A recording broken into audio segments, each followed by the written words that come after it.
Greetings, ladies and gents, and welcome to this latest episode of Tales from Outer Space, taken from the subreddit HFY. The links to all the stories will be down below, and as always, I hope that you enjoy.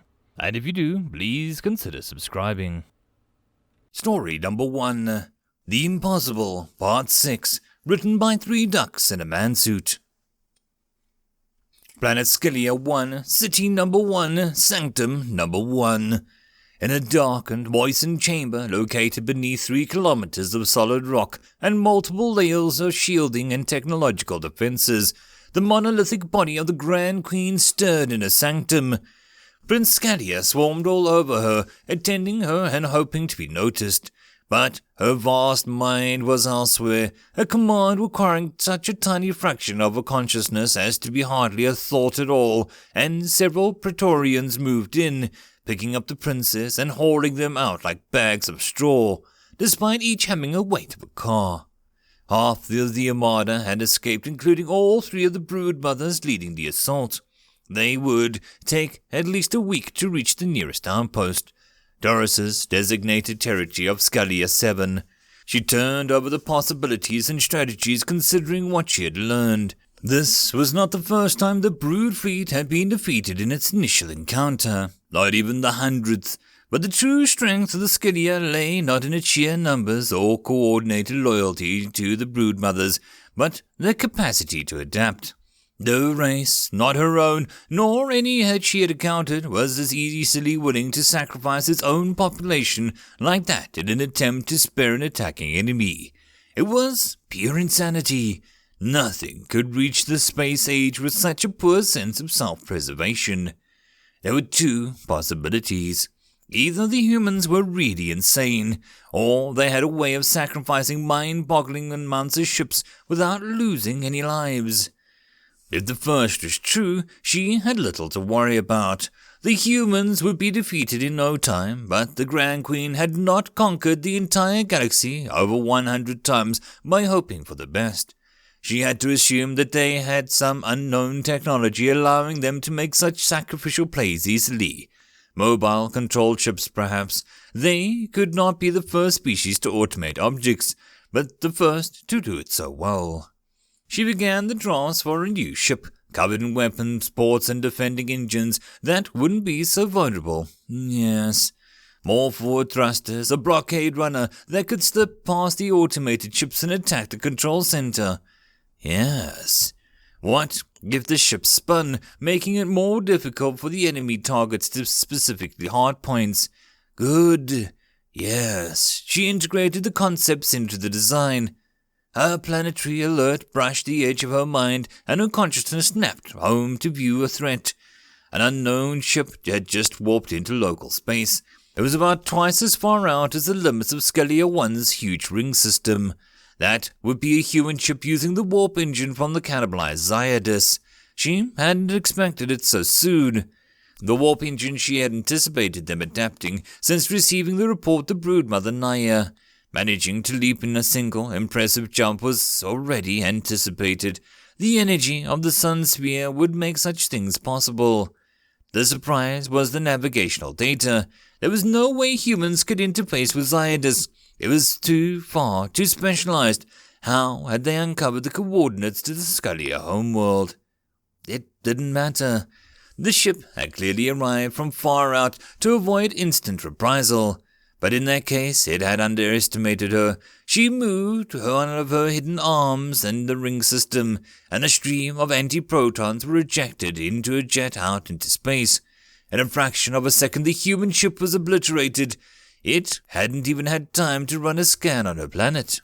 The Grand Queen felt a pang of regret at the expenditure. Weaponized antimatter took time and resources to manufacture.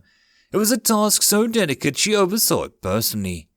When she detected an anomaly in space, an area near the wreckage that had stopped acting consistent with the universal laws of physics, multiple more anomalies opened up around it. Hundreds. Thousands more. What were they? She began to analyze. Then the ships started to arrive. Station Prometheus Alpha, in orbit around the material world Prometheus, observing the Sagan Dyson sphere around Juliana 6. 10 million drone ships. That's how many Station Commander Church had set as the number to a room of incredulous staff and excited scientists. To make the Brood Queen surrender, the best course of action was to show a power so utterly overwhelming it brooked absolutely no chance of fighting back, making it utterly clear that there was simply no defense sufficient. 10 million ships. Tactics would be completely useless against these kinds of numbers. Maneuver how you want, position how you want, even if they outplayed humanity at every turn, even if they destroyed 50 ships for every one of theirs that went down, it wouldn't be enough. The eggheads had crunched a few numbers that informed Church the creation would take Genesis a couple of days to work through. That was fine. The stellar coordinates and the information about the Scalia warp capabilities they had learned from Taurus told them that it would be at least 2 weeks before they would likely see another enemy ship near Prometheus. 10 billion ships could be finished in a comfortable period of time. Honestly, the most difficult thing would be commanding that many at once, the sheer computing power needed. If Prometheus Alpha wasn't already kited around supercomputers designed to process the massive quantities of data involved in observing the Dyson sphere, they would have no chance. Thank frick, thought Church to himself, they don't know where Earth is. Prometheus was well defended even without considering the insane things that they could do with Sagan's energy. He could think of a few things as disastrous as a Grand Queen getting the location of Earth and hitting humanity's soft spots. 41 hours after they began their production goal, their ultimate fleet was finished. From the station, it looked like a field of moving stars drifting across the sky, and leading them at the head of the staging point. That ship could go anywhere, you know. Dr. Ray sounded melancholic, uncharacteristically competitive. That power of the Dyson sphere, the warp technology of the Scalia. Before that ship, distance is an academic concept. It could zip across the galaxy like it was crossing the street to pick up some milk from the dairy. It could go to Andromeda. It could go beyond that, to the other side of the universe. Church had to admit that he hadn't really thought about it. She was right. The more power it had, the more distance the warp-capable ship could cover. I wonder how far that really is, he said. Dr. Ray's turned from the station window where the twinkling artificial constellation of ships was visible with a raised eyebrow at Commander Church. How far? What is? Space is big, Samantha. I know we have energy from the sphere, which is functionally infinite, but if anything can tax its limits, it would be a warp trip across a wider universe. How far would a ship warp with all the energy from Sagan? Doesn't really matter. She looked back at the fleet. We can just make another. Another? She smiled knowingly. Another sphere, Thomas. We can make another sphere.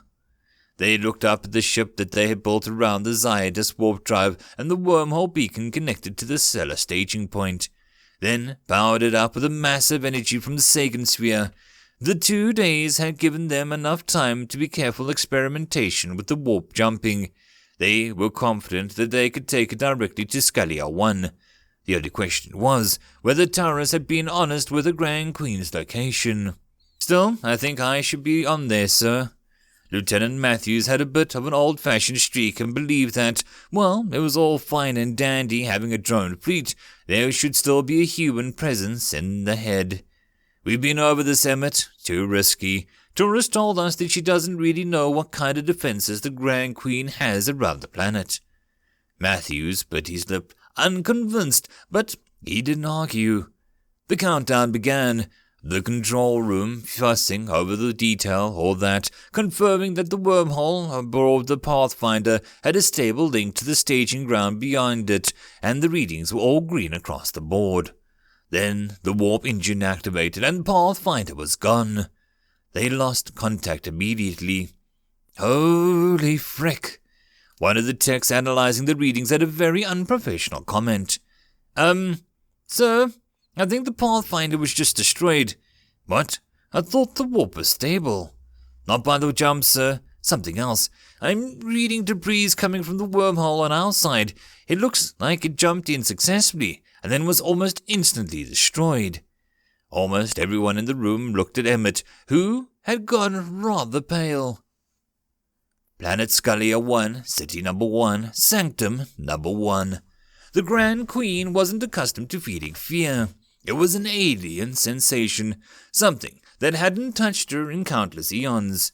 She didn't feel it when there were only 100 human ships approaching her world. She didn't feel it when they became 1,000, but they kept coming. More and more and more. 10,000, 100,000, 1 million, 2 million.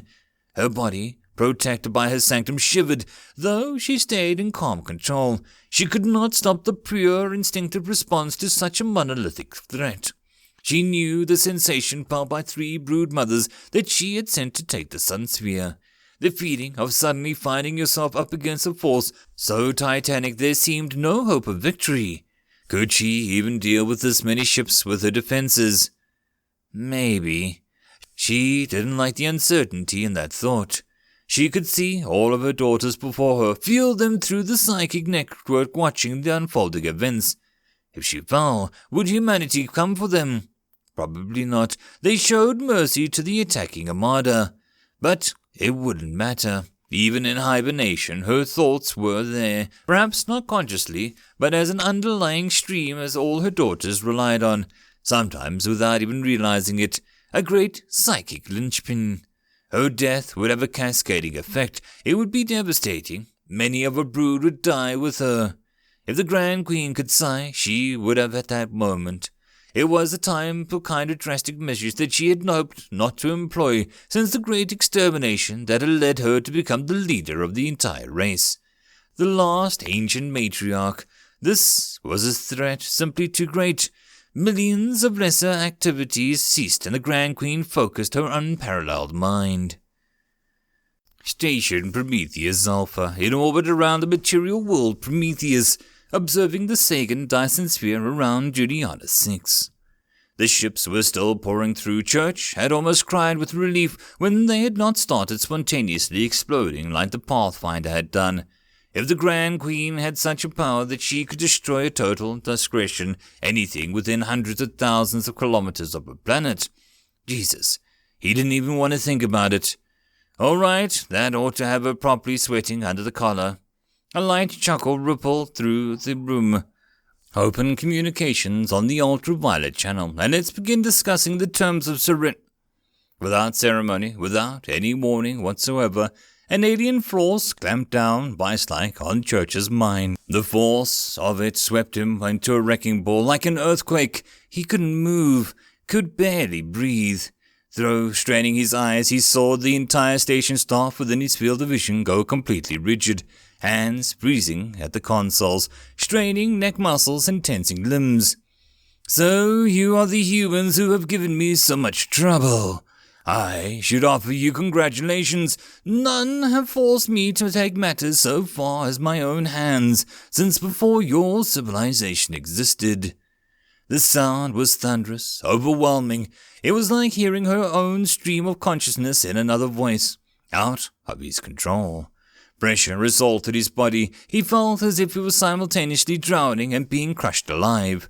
Blood trickled down his nose, and a pain beyond anything he could describe assaulted him. It looks like my assumption was correct. The fleet of drone ships created by converting energy to mass. Very clever, and all controlled from this room. Well, let's take care of that. The row of techs on the stations moved like zombies, jerking fingers spiraling over the controls with none of the usual practiced ease. A series of commands were inputted into the consoles. Several security overrides were requested and given. Say goodbye to your fleet. The signals from 10 million drone ships started blinking out rapidly. Every ship turning its weapons onto the ships around it, and the skies above Scullia 1.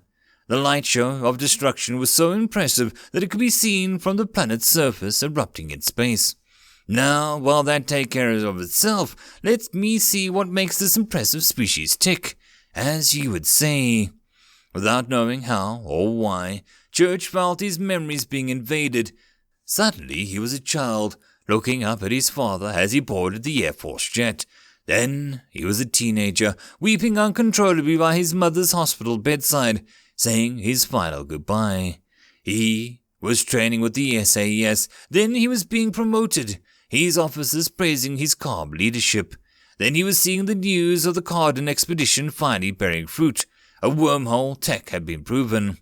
I see. Humanity does not have the technology to traverse space rapidly, only use 2 beacons connecting 2 points in space, rendering the distance between them null. Genius. That explains so much, like why I could sense your mind so close despite knowing how far you were. Your homeworld is not far from where you built your sun sphere. You have more wormholes nearby connecting to Earth. Yes, I see it now. No. More memories. He was given command of a project vital to humanity. Station Alpha was to be dropped on Promessa, and production of the ultra-thin energy siphoning sheets and transmission relays would begin immediately. Then the planet was used up. There was a funeral for Sale Cardin in space, his body ejected into Juliana 4, as his will dictated. The station was moved to the second, now first planet on the solar system, renamed Prometheus Alpha, since this world has its permanent home now. Good, you have an excellent grasp of the general details of humanity's defenses. More specific information is being downloaded from your other staff now. One final thing I must know. How did you find my homeworld? He was standing on a landing platform, watching Taurus's ship descend. They were walking to the conference room. Church felt waves of confusion as the Grand Queen examined his memories of Taurus describing the history of the Scalia Empire, the cycle of hibernation and awakening. What is she? Then one memory, the one moment. Please destroy the Grand Queen.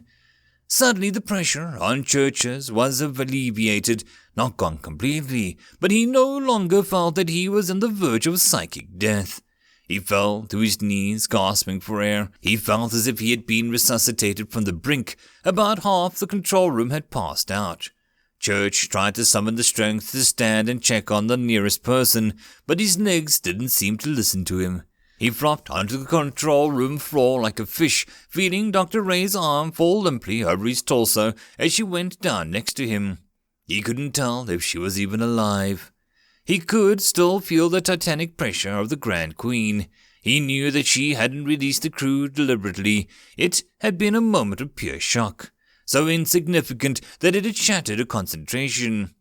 Church tried to get a read on her emotions. Fear stabbed at him. More than anything, he didn't want to go through that again, to feel himself pushed to the brink of his own head, to see if his mind laid bare and the memories and thoughts ripped from him like a childish ease. If she was angry, or at the betrayal, would she be even harsher? But following through with the heart of the Grand Queen was only an overwhelming tidal wave of pure sadness, of hurt. If she were a human, she wouldn't be screeching with fury. She would be collapsing in despair. Taurus, my daughter, why? Through the throat barely recovered, Church rasped an answer out loud, heard by every still conscious member of the control crew, as well as the Grand Queen. Because she doesn't want this. He felt her attention snap back to him. Not destructive this time, but still witheringly oppressive. He felt like a swimmer in the water with a massive shark, in her element, at her mercy. She doesn't want the cycle, doesn't want to kill, doesn't want to die. Taurus. For the first time there was silence, then a tired new voice echoed over the minds of the crew, sounding for all the world like a contrite little girl. It's true, Mother. It's all true. I don't want to do this anymore. I'm sorry. Planet Scalia 1, City 1, Sanctum 1. The Grand Queen's body was still. Her Praetorians didn't know what to do. They had never been without a thread of constant flowing instructions when the Queen was awake before. She felt numb. I did this all for you. She felt as if she stood at the base of a dry pit. From the room, her 30,000 daughters all looked up upon her, silent, expressionless, unknowable. Every time I woke, there was so much death, so much loss. Daughters I had created and loved for centuries and slaughtered one another. Every time I woke, I brought you together and gave you the universe. It was all for you. Silence again. The Grand Queen felt like she was truly seeing the offspring for the first time. She looked into their minds like she had done millions of times before, and asked to see their true feelings. The response was like a physical wave striking her actual body. Her Praetorians panicked as she massive bulk jolted. Brood mothers who loved diplomacy and peace. Brood mothers who loved conquering and conquest. Brood mothers who just wanted to be left alone in their territory, tending to their own hosts. Brood mothers who wanted to explore, to send their children to find new worlds and discover new things. We never wanted the universe, Mother. Taurus spoke from the brood mothers, all of them. We only wanted to be ourselves. Earth, 5 years later. No one had ever seen a lecture theatre this packed before. As the first university to have an orbital campus, the architecture was ultra-modern. Sleek statues of golden figures sat in alcoves along the walls. Row after row of packed seats led the eye down to the stage where 2 figures stood. One human woman here from New Zealand and, one something else. She looked for all the world like a pretty human female with an age somewhere in the late 20s, perhaps. But a closer look revealed the differences. The facial coloration, the small curving horns, the slitted eyes. So you see, calling the Scalia a race of snake people, as many have come to colloquially refer to them, is not at all accurate. Dr. Reyes was speaking. More precisely, the Scalia could almost be called a race of static shapeshifters. The brood mothers, like our friend Taurus here, are capable of producing offspring from their main bodies with a truly staggering variety of optional genetic modifications and physical differences.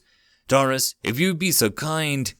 The brood mother stepped forward to show off, cameras displaying her features on the screen behind her. I made this form specifically to interact with humanity, a body that could converse easily and be recognized in human society. But at the same time, my preliminary research suggested that it would be a bad idea to perfectly replicate the human form, that an alien would be more accepted if they had just a small handful of features that would mark them as different from people to recognize. Elsewise, I would be unconsciously seen as an intruder of sorts, a spy attempting to infiltrate human society, no matter how open I may have been about my lineage. The captivated buzzing in the theatre picked up, dozens of academic elite leaning forward in their seats to rabid curiosity. That about concludes the overview of our first contact with the Scalia. Dr. Reyes waved her hand and shut down the screen and the scrolling data close-up of Taurus. Brood Mother Taurus has kindly agreed to be our guest for the next 2 years. During that time, we expect a great deal of cultural exchange and learning to take place starting right here. She will be in the foyer for the rest of the night mixing and mingling, and we highly recommend that you get a chance to get to know our new ambassador from the Scalia race.